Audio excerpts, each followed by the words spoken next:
귀하는 오롯이 진실과 정의를 위해 온몸을 던지며 불의에 항거하며 우리 사회의 귀감이 되고 있기에 그 공로를 기려 이 상을 드립니다.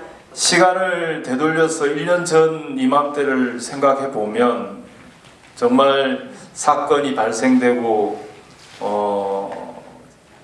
저 개인과 최고 국가 권력을 상대로 경찰, 검찰, 국방부, 대통령실까지 특히 해병대 사령부의 30여 년 동료였고 전우였던 사람들까지 다 일치단결해서 저를 이제 적대시하고 악마화하고 정말 앞이 보이지 않는 그런 시간이 저에게도 있었습니다.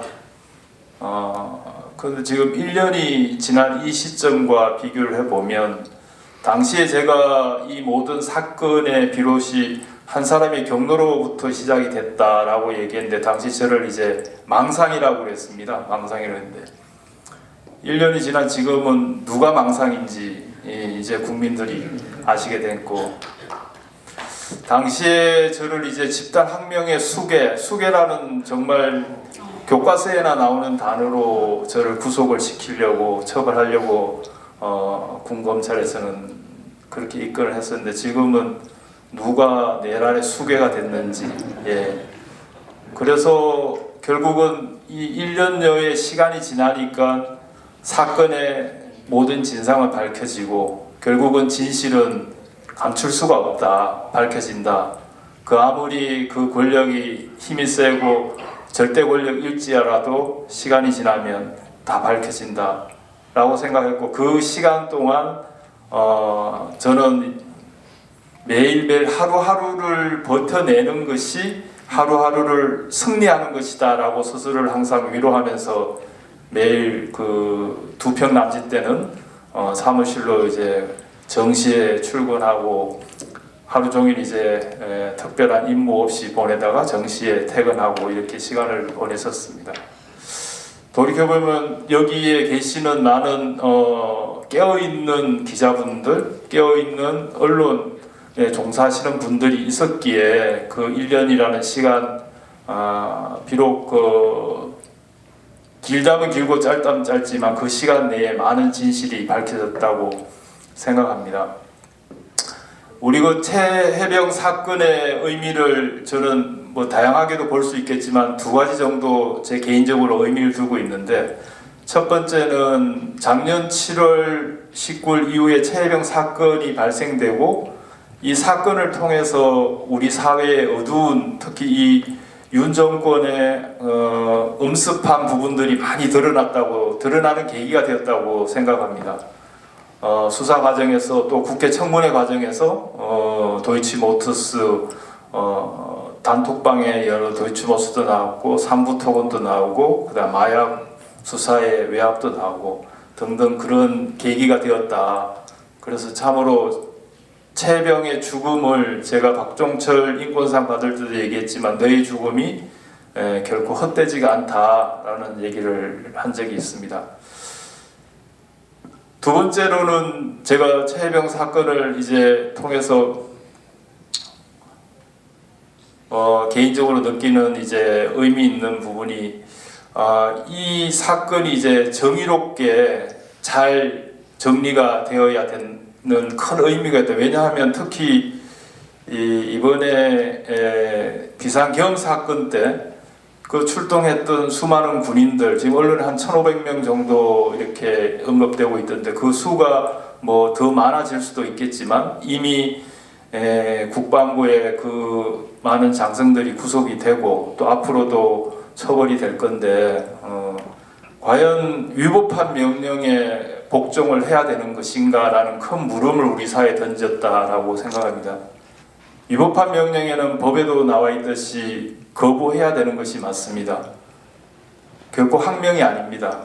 그런데 지금 이 비상계엄 사건과 관련된 수많은 고위 이 장성들이나 거기에 또 책임자들이 그렇지 않아서 지금 내란, 반란에 이제 다 공범으로 지금 처벌이 예견되고 있는 그런 사안인데 이 최혜병 사건, 특히 저 박정훈 대령의 항명 사건은 반드시 정의롭게 무죄가 나와야 될 이유가 저 개인을 위한 것뿐만 아니라 우리 사회의 정의가 과연 무엇인가, 위법한 명령은 과연 어떻게 해야 되는 것인가라는 기준점을 설정한다는 점에서 큰 의미가 있다고 생각합니다.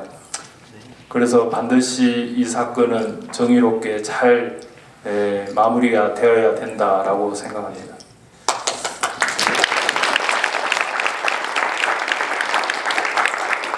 그리고 특별히 또 이 자리를 빌려서 그 이번에 계엄에 출동했던 많은 장병들이 있는데, 저는 이 비상 계엄과 관련된 많은 군인들, 특히 그 지휘관들은 법에 따라서 엄정하게 처벌되어야 된다고 생각합니다.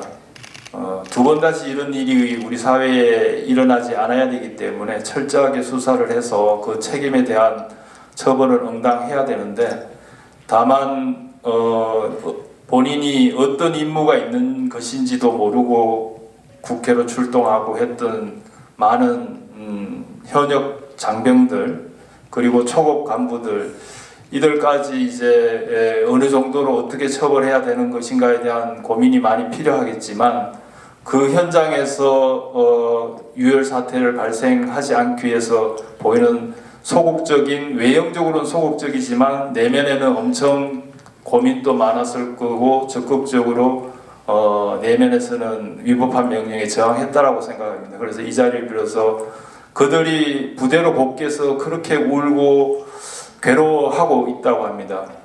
군인은 명예를 먹고 사는 조직인데, 그 자랑스러운 그 특수군에 들어가서 힘든 훈련을 마치고 군복무를 하고 있는 그 어린 친구들이 지금 반란군으로 낙인이 되고 스스로 이제 명예에 큰 손상을 입어서 힘들어하고 있다고 합니다. 그래서 그들에게 한마디를 꼭 전하고 싶습니다. 너희들의 잘못이 아니다. 너희들의 잘못이 아니고 그 책임져야 되는 위치에 있는, 결정해야 되는 그 지휘관들이 너희들 잘못 이끌어서 그런 것이니 너무 힘들어하지 말고 자책하지 말아라고 꼭 전하고 싶습니다.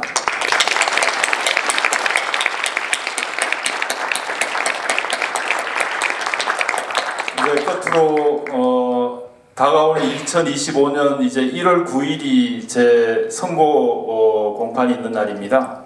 그래서 앞에서도 말씀드렸다시피 이 최혜병 사건을 통해서 우리 사회의 어두운 부분들이 많이 드러나게 되는 계기가 된 만큼, 그러니까 2024년은 많은 진실들이 드러나는 해라고 하면 2025년도에는 정의가 승리하는 한 해가 되기를 소망합니다. 그래서 1월 9일 날 제 선고 공판에 반드시 무죄가 나와서 우리 사회에 정의가 살아있고 반드시 승리함을 보이는 그런 첫 단추를 제 재판에서 온 국민이 같이 소망하고 그날 같이 박수를 쳐기를 희망하면서 제 소감을 마치도록 하겠습니다. 고맙습니다.